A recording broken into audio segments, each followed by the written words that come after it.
네, 여러분 반갑습니다. 성경은 눈에 보이는 세계만 있는 것이 아니라 보이지 않는 세계도 있음을 가르쳐주고 있습니다. 영원하신 하나님과 그분의 천사들 그리고 천국은 보이지 않는 세계에 속합니다. 자, 성경은 보이지 않는 세계가 보이는 세계보다 더 중요하다고 말씀하고 있죠. 왜냐하면 보이는 세계는 이 보이지 않는 세계로부터 나왔고 또 이 보이는 세계는 잠깐이지만 보이지 않는 세계가 영원하기 때문이라고 말씀합니다. 고린도후서 4장 18절 한번 보실까요? 네. 네, 안 했나 봐요. 제가 읽어드릴게요. 우리가 주목하는 것은 보이는 것이 아니요. 예, 내려주세요. 보이지 않는 것이니 보이는 것은 잠깐이요. 보이지 않는 것은 영원함이라 그랬습니다. 자, 보이지 않는 세계 가운데는 어둠의 세력도 있습니다. 예, 사탄과 그의 졸개인 귀신들이 있고요. 지옥도 존재한다고 말씀합니다.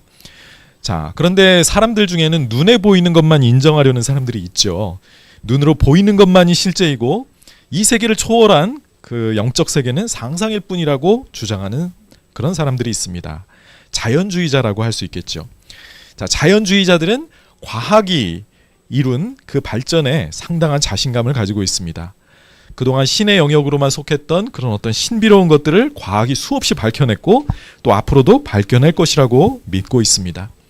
물론 현대인의 삶은 이 과학의 발전으로 굉장히 삶이 향상되고 있습니다. 자, 그래서 이 과학의 발전에 자신감을 얻은 이 자연주의자들은 과학만이 진리를 발견하는 유일한 수단이다라고 주장하면서 그 외에 과학 이외의 신학이나 윤리학 같은 학문은 무의미하거나 의심스럽다고 주장하죠.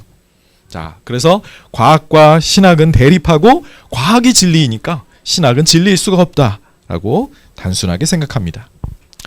자, 그렇지만 이 세상에는 과학이 풀지 못하는 영역이 있어요.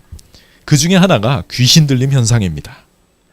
자, 오랫동안 서구의 과학과 합리주의에 물든 사회에서 귀신을 경험하는 것이 희귀해졌죠. 우리나라에도 귀신을 믿지 않는 사람들이 생겨났지만 귀신은 분명히 실제하고 있고 그리고 성경이 그것을 가르쳐주고 있습니다. 예, 파묘, 얼마 전에 파묘라는 영화가 히트하면서 귀신과 무당에 대한 관심이 늘어났죠. 그래서 K컬처가 전 세계에 유행하고 있는데 이제는 K종교까지 유행한다는 그런 말이 있을 정도입니다. 자, 연예인들 중에서는 신내림을 받아서 무당이 되었다는 사람들이 정말 많아졌습니다. 자, 방송국에서는 계속해서 그들의 이야기를 우리에게 들려주고 있죠. 예, 그러면서 그들의 인생 이야기와 함께 자기도 모르게 이런 사람들을 홍보해주고 있습니다. 심지어 얼마 전에는 신들린 연애라는 프로그램까지 나왔습니다. 무속인 청년들끼리 맺어주는 그런 프로그램이었는데 기존의 연애 프로 싱글 남녀인가요? 예, 그것을 능가하는 엄청난 시청률을 올렸다고 합니다. 제가 몇몇 분들에게도 보여드렸지만 소위 핫플레이스라고 하는 서울의 그 건대 입구 거리에는 이렇게 많은 타로집들이 한 100m쯤 줄지어 있는 것을 제가 보고 사진을 찍었습니다. 자, 우리나라에는 예로부터 여러분 이삿날이 따로 정해져 있는 거 아시죠? 예, 손 없는 날이라고 한다고 합니다. 귀신이 끼지 않는 날이라는 거예요. 그래서 이날 이사하려면 이사 비용이 올라간다고 합니다. 이 달력에 이삿날이라고 이게 표시돼 있어요. 네. 제가 이 이야기를 우리 집사님한테 했더니 예, 이사할 때는 밥솥을 이사갈 집에 먼저 갖다 놔야 되는 그런 풍습도 있다고 해요. 다 미신들이죠. 예. 자, 우리나라에 실제로 자기는 종교가 없다고 말하는 사람들 중에는 사실은 이런 무속신앙을 가진 사람들이 많다고 합니다.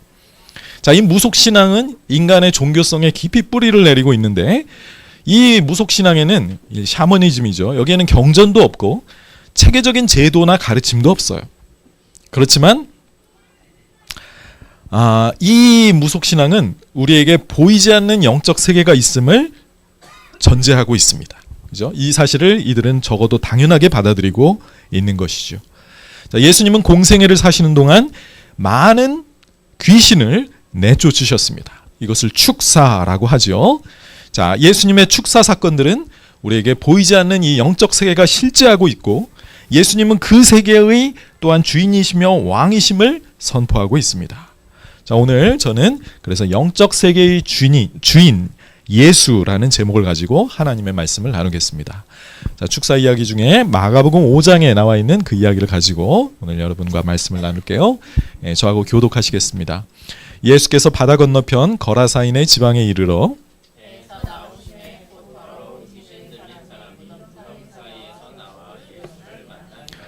그 사람은 무덤 사이에 거처하는데 이제는 아무도 그를 쇠사슬로도 맬 수 없게 되었으니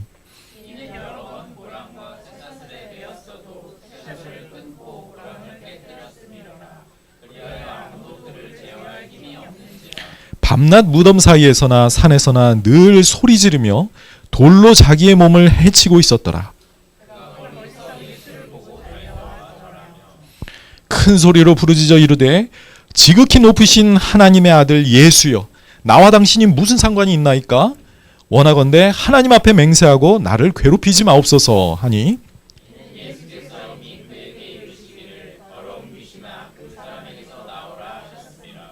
이에 물으시되 내 이름이 무엇이냐? 이르되 내 이름은 군대니 우리가 많음이니이다 하고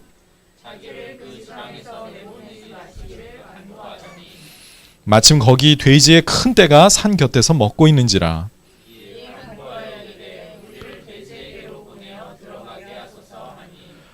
허락하신데 더러운 귀신들이 나와서 돼지에게로 들어가매 거의 2,000마리나 되는 떼가 바다를 향하여 비탈로 내리다라 바다에서 몰사하거늘.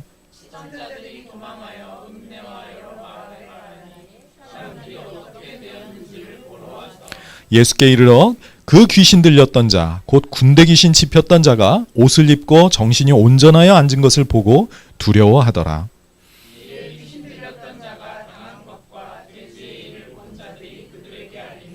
그들이 예수께 그 지방에서 떠나시기를 간구하더라.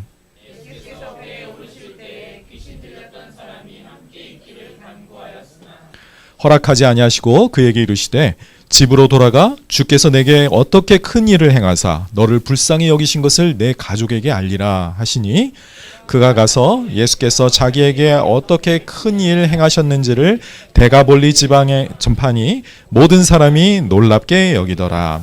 아멘. 자, 오늘 이 본문은 귀신과 영적 세계가 실제함을 가르쳐 줍니다. 1절입니다. 예수께서 바다 건너편 거라사인의 지방에 이르러 그랬습니다. 자, 예수님은 갈릴리 바다 건너편으로 일부러 가셨습니다. 왜 가셨을까요? 거기에 귀신 들려 고통당하는 한 사람이 있었기 때문입니다. 자, 이 거라사 지방은 유대인들이 사는 땅이 아니었습니다. 이방인들의 지역이었어요. 예수님은 공생의 기간 동안에 자신의 사역의 범위를 이스라엘 나라로 한정하신 것을 볼 수 있죠. 제자들을 훈련시켜서 파송하실 때도 이방인의 길로 가지 말고 이스라엘 집에 잃어버린 양에게로 가라 말씀하셨습니다. 저번 본문에서도 우리가 봤죠. 자, 그러나 물론 인류를 위한 속죄를 다 완성하신 뒤에는 모든 민족에게로 가라고 하셨습니다. 자, 그런데 그분이 사시는 동안에는 일부러 자기 사역의 경계를 유대 지역으로 한정하셨어요. 그런데 오늘 본문은 그런 룰을 예수님이 깨시고 일부러 이방 지역으로 갈릴리 바다 건너편으로 가신 것을 봅니다. 왜 그랬을까요? 거기서 고통당하는 그 영혼을 너무나도 불쌍하게 생각하셨고 그 영혼을 구원하기 원하셨기 때문입니다. 2절에 보니까 배에서 나오심에 곧 더러운 귀신 들린 사람이 무덤 사이에서 나와 예수를 만나더니라. 자, 그곳에 배를 딱 대고 예수님께서 내리시자 더러운 귀신 들린 사람이 무덤에서 뛰쳐나와 예수님을 만났다고 합니다. 자, 이 사람은 더러운 귀신에 잡혀 있었다고 묘사하고 있습니다. 귀신 들리는 것 자체가 부정한 일이지요. 자, 그렇지만 이 사람은 이 귀신 들림으로 인해서 그 삶이 더욱더 더럽혀졌습니다. 그가 살고 있는 곳이 어디였습니까? 무시무시한 무덤이었습니다. 죽은 자들의 시체가 있는 그곳에 그는 살고 있었는데 율법적으로 볼 때 무덤은 또한 부정한 곳이었습니다. 자, 유대인의 관점에서 보자면 이방인들이 살고 있는 이 거라사 땅 자체가 부정한 곳이었습니다. 잠시 후에 보게 되겠지만 우리 본문 읽으셨죠? 이들이 뭘 치고 있었어요? 돼지를 치고 있었습니다. 율법에 따르면 돼지는 부정한 짐승이어서 유대인들은 돼지고기를 먹으면 안 되었죠. 그런데 하나님의 기준으로 볼 때 이 동네는 이런 부정한 짐승을 치는 그런 부정한 사람들이 살고 있는 동네였습니다. 그런데 이 부정한 땅에 더러운 곳에서, 특히 무덤이라는 이 더러운 곳에서 더러운 귀신에 들린 이 사람이 매우 비참한 상태에 살고 있었습니다. 보통의 유대인이라면 그 땅에 절대 가지 않았을 것입니다. 왜냐하면 그것은 자기를 더럽히는 일이 되었기 때문이죠. 자, 그런데 예수님은 이 부정한 귀신에게 사로잡힌 이 사람을 해방시켜 주시기 위해, 구원하시기 위해 일부러 이 부정한 땅으로 들어가시는 것을 봅니다. 자, 3절에서 5절은 이 사람의 삶을, 평소의 삶의 모습을 보여주고 있습니다. 그 사람은 무덤 사이에 거처하는데 이제는 아무도 그를 쇠사슬로도 맬 수 없게 되었으니 이는 여러 번 고랑과 쇠사슬에 매였어도 쇠사슬을 끊고 고랑을 깨뜨렸음이 이러라. 그리하여 아무도 그를 제어할 힘이 없는지라. 밤낮 무덤 사이에서나 산에서나 늘 소리 지르며 돌로 자기의 몸을 해치고 있었다고 합니다. 자, 이 사람은 일단 초인적인 힘을 가지고 있었어요. 이건 사람의 힘이 아닌 거죠. 쇠사슬과 고랑으로 아무리 그를 묶어놔도 그는 그것을 여러 번 끊어버렸습니다. 귀신의 힘인 거죠. 그리고 무덤과 산에서 언제나 소리를 막 질렀다고 합니다. 사람이라기보다는 짐승에 가까워 보입니다. 뭔가 마음속에 큰 고통이 있는지 아니면 무슨 큰 분노가 있는지 자기의 감정을 주체하지 못하고 계속 소리를 질렀습니다. 무시무시하죠. 그리고 또한 그는 자기의 몸을 돌로 치면서 해하고 있었다고 합니다. 미친 것이죠. 보통 사람은 자기 몸을 보호하고 돌보는데 이 사람은 그런 행동을 하지 않고 오히려 자기 몸을 해치는 그런 이상한 행동을 하고 있었습니다. 자, 우리는 여기서 귀신이 하는 일을 보지요. 귀신은 사람의 인격과 존엄성을 빼앗아서 짐승처럼 만들어버립니다. 그리고 더럽고 난폭합니다. 귀신 들린 사람에게서는 이상한 시궁창 냄새가 난다고 합니다. 그는 자신에게 폭력을 행사합니다. 여러분, 사람이 이런 상태로 얼마나 살 수 있겠습니까? 이 사람의 지금 생명이 매우 위태로운 지경에 있었을 것입니다. 요한복음 10장 10절에서 예수님이 이렇게 말씀합니다. 도둑이 오는 것은 도둑질하고 죽이고 멸망시키려는 것뿐이요 내가 온 것은 양으로 생명을 얻게 하고 더 풍성히 얻게 하려는 것이라. 이 사람의 영혼을 도둑질한 이 귀신은 그를 죽이려고 하고 있었습니다. 그를 죽음으로 가까이 몰고 가고 있었던 거죠. 나중에 이 귀신이 나와서 돼지떼에게 들어갔을 때 돼지들이 날뛰며 비탈길로 가서 죽어버린 그 사건을 보면 귀신이 하는 일이 무엇인가, 이것을 극명하게 보여줍니다. 신내림을 받아서 무당이 되는 사람들은 하나같이 귀신이 자기에게 들어오는 것을 피하려고 하죠. 왜냐하면 귀신을 받으면 그 삶이 불행해지기 때문입니다. 주여 사탄이 왕관을 벗었나이다 라는 책은 그런 경험을 하신 분이 그리스도인이 되고 나서 쓰신 책입니다. 좀 오래됐어요. 귀신이 자기에게 처음 들어와서 제일 먼저 시킨 일이 어느 으슥한 곳에 가서 50일 동안 금식하라고 한 겁니다. 사람이 어떻게 50일 동안이나 밥을 먹지 않고 살 수가 있을까요? 귀신의 힘으로 그는 그렇게 했다고 합니다. 그 뒤로 신통력이 생겨서 자기는 대통령 후보들의 관상을 보고 그것을 점쳐주는 일을 했는데 그것이 잡지에 실리고 그 일이 들어맞자 아주 유명세를 타게 되었습니다. 그래서 단군교라는 교를 창시하고 자기가 교주가 된 거예요. 자, 연예인들이 무당이 되고 점술가들이 TV에 나와서 말을 하니까 많은 사람들이 이 무당에 대해서 친근감을 느끼고 자꾸만 좋게 생각하는 것 같습니다. 그러나 귀신은 결코 선한 존재가 아니기 때문에 자기가 영매로 썼던 사람, 자기가 숙주로 삼았던 사람을 실컷 이용하다가 버리고 가버리는 것입니다. 자, 이런 귀신은 무당을 자주 찾아오고 또 의지하는 사람들에게 잘 가서 붙는다고도 합니다. 여러분, 귀신은 눈에 보이지 않지만 실제하고 있습니다. 세상에서는 귀신을 죽은 사람의 혼 또는 혼백이라고 말하죠. 그런데 성경은 악한 영이라고 부릅니다. 즉 사탄을 따라 타락한 천사들이 바로 이 귀신이라고 말씀하고 있습니다. 당연히 그리스도인들은 성경의 말씀을 믿어야 되겠지요. 귀신들은 종종 자기가 마치 죽은 사람의 혼인 것처럼 가장합니다. 성경은 사탄이 자신을 광명의 천사로 가장한다고 말했지요. 귀신들은 왜냐하면 그렇게 해야 그에게 영향을 끼칠 수 있기 때문에 마치 우리 주변에 잘 친숙한 사람인 것처럼 가장을 해서 그 사람을 속이고 그 사람을 갈취한다는 사실을 기억해야 되겠습니다. 자, 우리는 영적인 세계에 귀신들이 존재한다는 사실을 알아야 할 뿐만 아니라 예수님이 이 영적인 세계의 왕이시며 주인이라는 사실을 또한 알아야 되겠습니다. 오늘 본문에서 예수님은 귀신들조차 복종하는 권세 있는 하나님의 아들이심을 말해주고 있어요.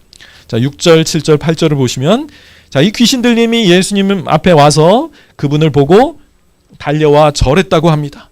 그분 앞에 합당한 경배의 자세를 취하면서 큰 소리로 부르짖어 이르되, 지극히 높으신 하나님의 아들 예수여, 나와 당신이 무슨 상관이 있나이까? 원하건대 하나님 앞에 맹세하고 나를 괴롭히지 마옵소서 하니, 이는 예수께서 이미 그에게 이르시기를 더러운 귀신아 그 사람에게서 나오라 하셨음이러라 그랬습니다. 자, 귀신 들린 사람이 예수님을 보고 어떻게 반응합니까? 멀리서 보고 달려와 그 앞에 엎드렸다고 합니다. 그러면서 지극히 높으신 하나님의 아들 예수여라고 예수님을 부릅니다. 당시 사람들은 아직까지 예수님의 정체에 대해서 확신하지 못하고 있었는데, 이 귀신들이야말로 정확하게 예수님이 누구인가를 알고 있었던 겁니다. 그리고 그 앞에 두려워 떨면서 나를 괴롭히지 말아달라고 합니다. 자, 이것은 예수님께서 이미 그 사람에게서 나오라고 하셨고, 그 다음 그들을 어떻게 처분할지 그들은 두려워하고 있었기 때문입니다.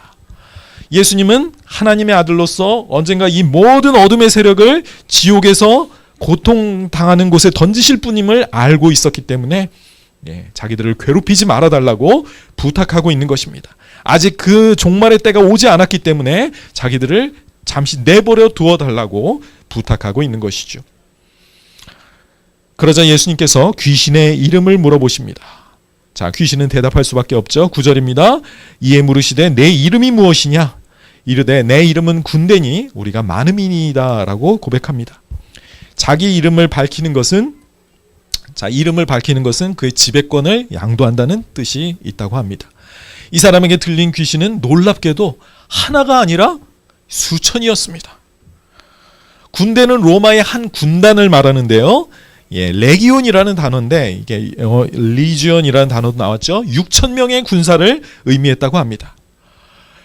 세상에, 귀신 하나만 들려도 그 사람의 삶이 피폐해지는데 6천 마리나 되는 귀신이 들려 있으니 이 사람의 삶이 완전히 망가졌겠죠. 말할 것도 없이 괴로웠을 것입니다. 그런데 군대 귀신이 예수님께 간청합니다. 10절이에요. 자기를 그 지방에서 내보내지 마시기를 간구하더니 그랬어요. 자, 귀신들은 아직 심판의 때가 오지 않았기 때문에 어딘가 머물러야 되겠죠. 그런데 그 지역이 좋았나 봐요. 그 사람들이 마음에 들었나 봐. 그래서 그 지방에 머물게 해달라고 예수님께 부탁하는 거죠. 11절부터 13절 봅니다. 자, 그러면서 마침 거기 돼지의 큰 떼가 산 곁에서 먹고 있는지라 이에 간구하여 이르되 우리를 돼지에게로 보내어 들어가게 하소서 하니 허락하신데 더러운 귀신들이 나와서 돼지에게로 들어가매 거의 2천 마리나 되는 떼가 바다를 향하여 비탈로 내리다라 바다에서 몰사하거늘 그랬습니다. 자, 귀신들의 요구를 예수님이 들어주셨어요. 그 지방 사람들은 돼지를 치고 있었습니다. 아까도 말씀드린 것처럼 돼지는 부정한 짐승이었어요. 어느 인류학자의 글을 읽어보니까 돼지는 다른 가축들과 다르게 참 효용성이 없는 동물이라고 합니다. 양이나 염소로부터는 털을 얻을 수가 있죠. 그리고 또 소나 양 이런 것들의 젖으로는 치즈와 버터를 얻을 수가 있습니다. 우유를 얻을 수가 있죠. 그런데 돼지는 그 아무것도 주지 못합니다. 돼지를 키우는 이유는 오직 먹기 위해서입니다. 그리고 돼지는 사람들과 먹는 것이 같대요. 그러니까 돼지를 키우려면 비용이 엄청나게 많이 들어갑니다. 사람들의 양식을 줄여가면서 그 짐승을 키워야 되는 거죠. 그러니까 사실은 부자들만 키울 수 있는 것이 바로 돼지였습니다. 그래서 이 인류학자는 이렇게 말하더라고요. 유목민들이 돼지를 치지 않았던 것은 지혜로운 일이었다라고 말합니다. 자, 성경에서는 돼지가 되새김질을 하지 않기 때문에 부정한 짐승이라고 말씀합니다. 이 돼지들은 땀구멍이 적다고 해요, 피부에. 그래서 자기의 몸의 온도를 식히기 위해 어떻게 할까요? 몸에다 진흙을 바르는 거예요. 그래서 그냥 그 똥통 같은 그 진흙에 막 계속 자기의 몸을 발라서 체온을 낮추는 겁니다. 그러다 보니까 실제로 늘 더러운 모습을 하고 있죠. 여러분, 돼지 축사에 가보세요. 그 냄새가 어떤가? 물론 다른 축사도 그렇지만 정말 역겹습니다. 귀신들은 사람에게 들어갈 수 없다는 사실을 깨닫고 이제 하다못해 돼지떼에게로 자기를 보내달라고 하지요. 예수님이 허락하시자 정말 놀라운 광경이 벌어집니다. 2,000마리나 되는 돼지떼가 비탈길을 내리달려서 바로 바다에 그냥 빠져 죽어버리는 끔찍한 장면입니다. 여러분, 비록 짐승이지만 수천 마리의 돼지가 물속에 뛰어들어 자살하는 이 모습은 정말 기이하고 정말 무서운 모습입니다. 아비규환의 지옥의 모습 그 자체지요. 여러분, 귀신이 하는 일이 무엇인가를, 귀신이 가진 이 놀라운 이 잔인함과 이 파괴력을 잘 보여주는 사건입니다. 이 본문을 읽을 때 어떤 분들은 묻죠. 예수님이 왜 돼지들의 생명을 귀하게 여기지 않으셨어요? 왜 돼지들을 이렇게 몰살시키게 하십니까? 라고 물을 수 있어요. 자, 그런데 성경은 그것이 쓰일 당시에 사람들의 세계관을 반영하고 있습니다. 당시 유대인의 관점에서 보면 예수님은 선한 일을 하고 계셨던 거예요. 왜 그래요? 하나님의 율법을 따라 이 부정한 것을 정결하게 만들어주고 계셨기 때문입니다.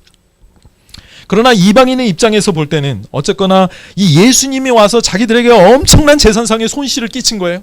이 귀한 돼지들, 부자들만 키울 수 있다고 했잖아요. 이 돼지들을 돌보던 사람들은 얼마나 큰 패닉에 빠졌겠습니까? 자기들이 지금 애써 정성스럽게 돌본 이 돼지들이 다 물에 빠져 죽었어요. 아마도 자기들이 여기에 책임이 없다는 사실을 이 마을 사람들에게 가서 설명을 해야 했을 것입니다. 14절과 5절입니다.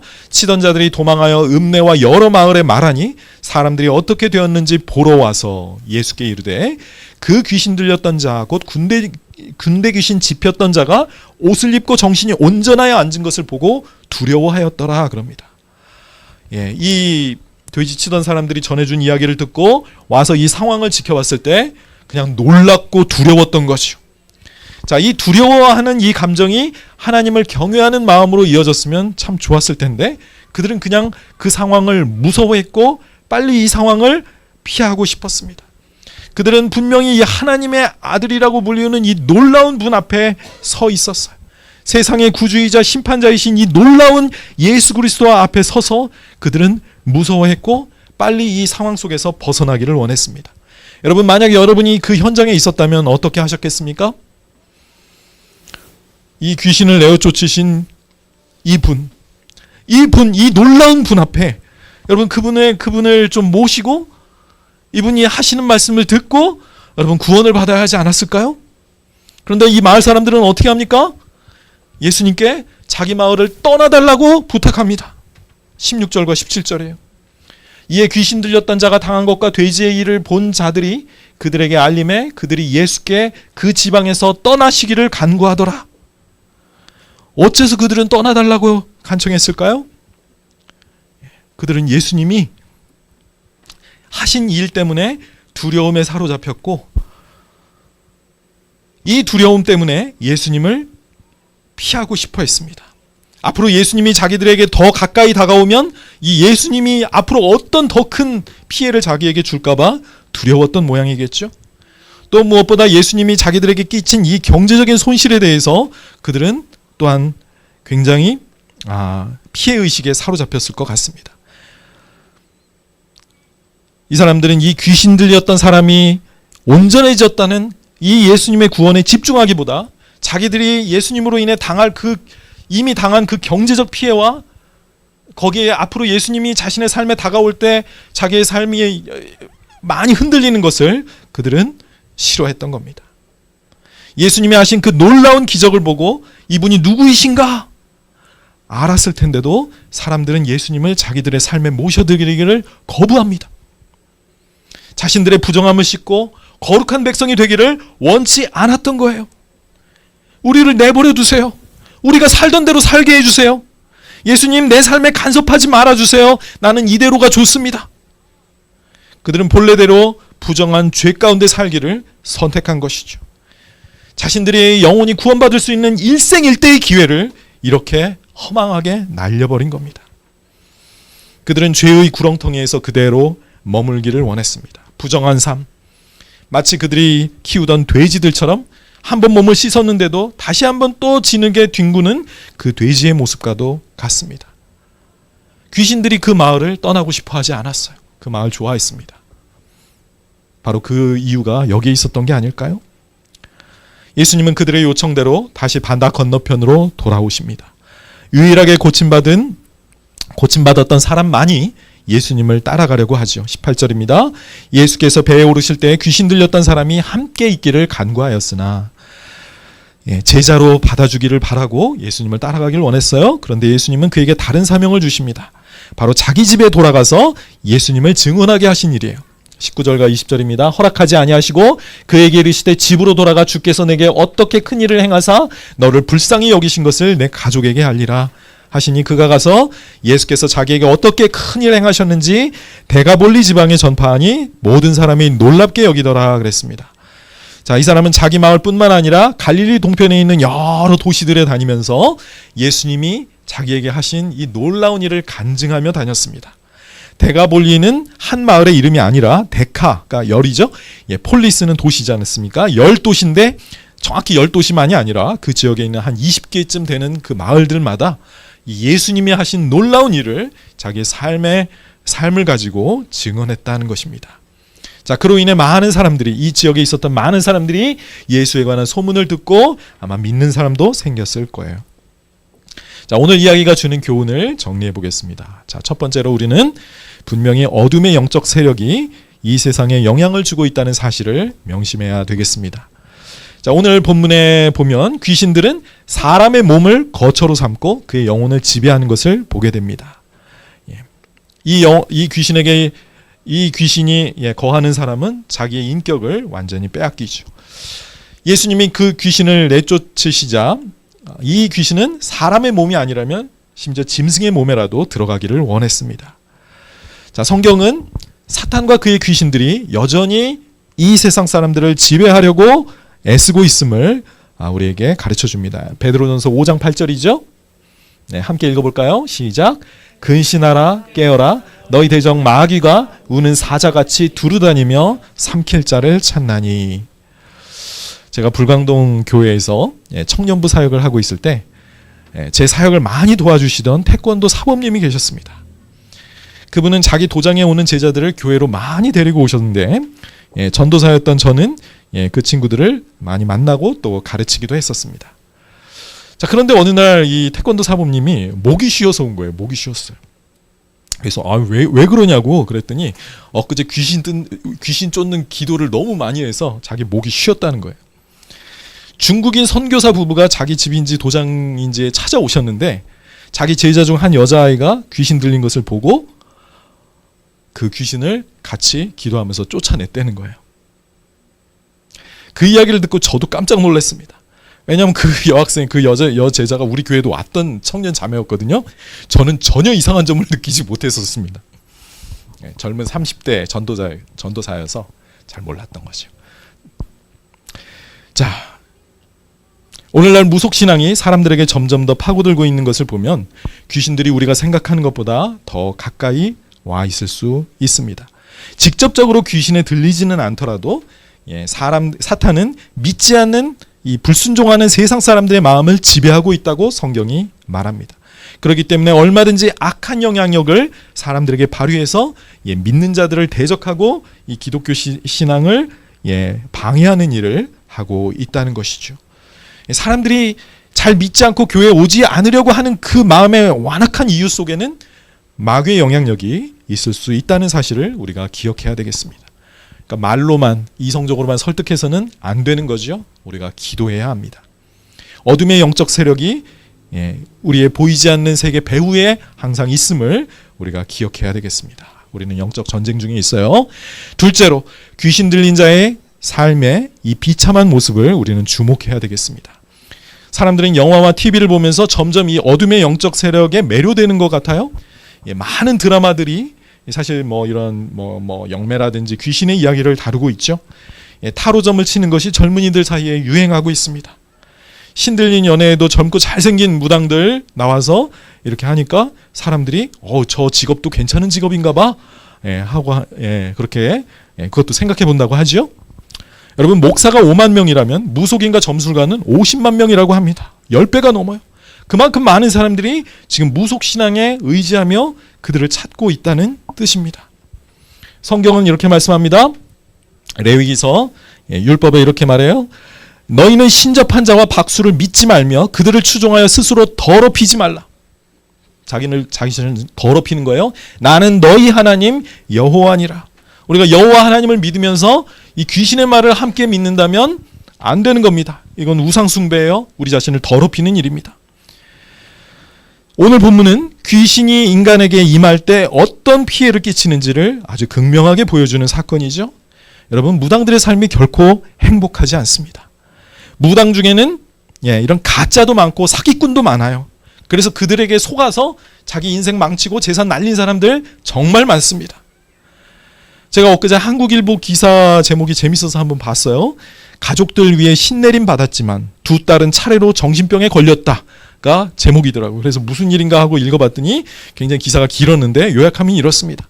이 주인공 여자가 정신병에 걸린 딸을 데리고 있었습니다. 근데 사실은 이제 약간 귀신 그런 영향이 있는 여자였어요. 뭐 양극성 성격 장애인가 해서 조울증 판단이 나오지만 그러나 그런 영향이 있는 여자였습니다. 그런데 이 여자는 사실은 자기 어머니 때문에 한 무당을 찾아가게 된 거예요. 무당을 찾아갔는데 날벼락 같은 말을 듣습니다. 그 무당은 자기 자신이 이 찾아온 여자에게 이렇게 말을 하더래요. 당신은 신내림을 받고 무당이 되어야 된다라고 말을 하더래요. 그러면서 이렇게 말했대. 딸 괜찮아? 신을 거부하면 정신적으로 아팠을 텐데 무당이 될 수도 있어. 그러더래요. 자기 딸이 지금 정신병으로 고생하고 있는데 그 상황을 딱 말해버리니까 깜짝 놀란 겁니다. 이 그녀 자신은 한 번도 자기가 신기를 느낀 적이 없었는데 딸이 무당이 될 수도 있다는 말을 하니까 딸을 지키기 위해서 자기가 무당이 되기로 결심한 거예요. 그래서 이 무당을 이제 신엄마라 그러죠. 엄마로 삼아서 신내림을 받은 거예요. 그러면서 너는 3년 뒤에 신당을 차릴 거니까 그때까지는 나를 도우면 돼. 그러면서 이 여자를 마치 종처럼 부려먹었다고 합니다. 그녀를 데리고 있으면서 자기 딸이 운영하는 카페에 알바를 시켰대. 원래 무당은 다른 일을 하면 안 된다고 말을 하는데 이 여자한테는 그런 알바를 시킨 거예요. 그리고 돈을 한 푼도 안 줬다고 합니다. 그리고 딸들은 낳지 않았대요. 사기꾼이었던 거죠. 그리고 이 무당은 또 다른 사람에게도 다른 남자에게도 사기를 쳤는데 이 남자가 이제 경제적인 어려움이 있다 보니까 무당을 찾아온 거예요. 재수굿을 하라 그랬대. 재수가 있기를 구원하는 굿이 재수굿이래요. 그리고 나서는 작두굿과 운마지굿을 또 하라 그랬대요. 작두굿 이거 작두 타는 거 있잖아요. 1,500만 원 내라는 겁니다. 이 남자는 카드깡을 해서 굿값을 마련했대요. 그러니까 그 뒤로는 어머님의 올해를 넘기기가 힘들다. 또 굿을 해라. 조카가 군대 가서 상급자를 죽일 팔자다. 돈 내라. 너희 형에게 귀신이 붙어 망나는 짓을 했다. 굿을 하고. 아내가 귀신에 씌여 있어 이혼 합의 굿까지 진행했다고 합니다. 마지막으로 대운굿이 맞이하면 모든 일이 다 해결될 거라고 설득을 했대요. 이 돈이 없는 이 남자가 안 그래도 파산 상태인 남자가 8천만 원을 빌어다가 이것을 굿비로 주었다고 합니다. 나아지는 건 하나도 없었대요. 마지막 굿을 한 뒤에 이 무당이 잠적해버린 거야. 연락이 끊어졌어. 여러분 이게 지금 무당 세계에서 일어나는 일입니다. 절대 속지 마세요. 이렇게 어리석은 일에 우리는 모양이라도 흉내내어서는 안 되겠습니다.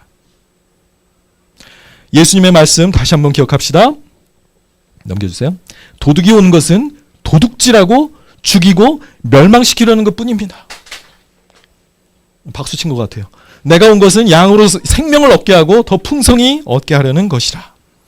오직 예수님만을 의지하시기 바랍니다. 마지막으로 예수님은 보이지 않는 세계, 영적 세계의 최고 권세자임을 오늘 말씀이 보여주고 있습니다. 여러분 예수님의 권세 앞에 귀신들은 꼼짝 못합니다. 그 앞에 두려워 벌벌 떠는 모습을 오늘 보여주죠. 그러므로 우리가 예수님의 이름을 의지할 때 여러분 우리도 이 마귀와 귀신들을 이길 수가 있음을 기억하시기 바랍니다. 사도 바울이 빌립보에서 사역하고 있을 때 귀신 들린 여자가 따라와서 그를 괴롭게 한 일이 있었습니다. 사도행전 16장에 나오는 이야기죠. 기도하는 곳에 가다가 점치는 귀신 들린 여종 하나를 만나니 우리나라 무당과 똑같죠. 그 점으로 그 주인들에게 큰 이익을 주는 자라. 제주는 곰이 부리고 그 돈은 저기가 벌고 있었죠. 불쌍한 여자였습니다. 귀신 들려서 자기 주인에게 큰 유익을 주던 여자였는데 바울과 우리를 따라와 이상하게 영적인 거에 끌리는 거죠. 바울과 이 누가의 이 일행을 따라와서 소리질러 이르되 이 사람들은 지극히 높은 하나님의 종으로서 구원의 길을 너희에게 전하는 자라 하며 이같이 여러 날을 하는지라. 계속 다니면서 소리 지르는 거죠. 바울이 심히 괴로워하여 돌이켜 그 귀신에게 이르되 예수 그리스도의 이름으로 내가 네게 명하노니 그에게서 나오라 하니 귀신이 즉시 나오니라 그랬습니다. 역시 이 보이지 않는 세계에 속한 이 귀신은 예수님의 종 바울이 누구인가를 정확히 알고 있어요. 그가 무슨 일을 하는지도 알고 있습니다. 자, 그랬을 때 바울은 예수님의 이름의 권세로 예수님의 이름으로 그 귀신을 내어쫓자 그 귀신은 바로 나왔다고 합니다. 만유의 주제이신 그 이름에 여러분 권세가 있습니다. 제가 무당 엄마 목사 아들이라는 흥미로운 책이 있어서 한번 제목이 재밌어서 한번 읽어봤습니다. 아들은 목사로 부름받아서 신학교에 들어갔는데 어머니가 신내림을 받아서 무당이 된 거예요. 기가 막힌 일이죠. 아들 목사는 오랜 기도와 영적 싸움 끝에 결국 어머니에게 들렸던 그 귀신을 쫓아내고 마침내 이 어머니가 무당 일을 그만두고 교회에 다니게 되었다는 그런 이야기입니다. 저는 무당이 되었으면 이미 마귀의 자식이고 더 이상 구원받을 가능성이 없다라고 생각을 해왔거든요. 그리고 아까 말씀드렸던 주여 사탄이 왕관을 벗었나이다라는 책도 그렇고 이 책도 그렇고 오늘 읽은 본문도 그렇고 주님은 어떠신 분입니까? 귀신 들린 자들도 사랑하시는 분입니다. 그들도 사랑하시며 그들이 귀신으로부터 노임받고 구원받기를 원하시는 분임을 알 수 있습니다. 그리고 예수님은 충분히 그들을 구원하실 수 있는 능력을 갖고 있는 그런 분입니다. 여러분, 우리가 구원받은 하나님의 자녀로서 우리는 예수님의 이름과 성령님의 그런 권세로 귀신을 이길 수 있는 그런 능력이 있음을 명심하시고 귀신들을 두려워하지 마시기 바랍니다. 그리고 예수님이 그들을 불쌍히 여기시고 구원하기 원했던 것처럼 이런 분들에게 관심을 가지고 그분들을 긍휼히 여기고 또 그들을 다가가 치유받도록 예수님의 이름으로 구원받도록 우리가 잘 인도해 줘야 하겠습니다. 기도하시겠습니다.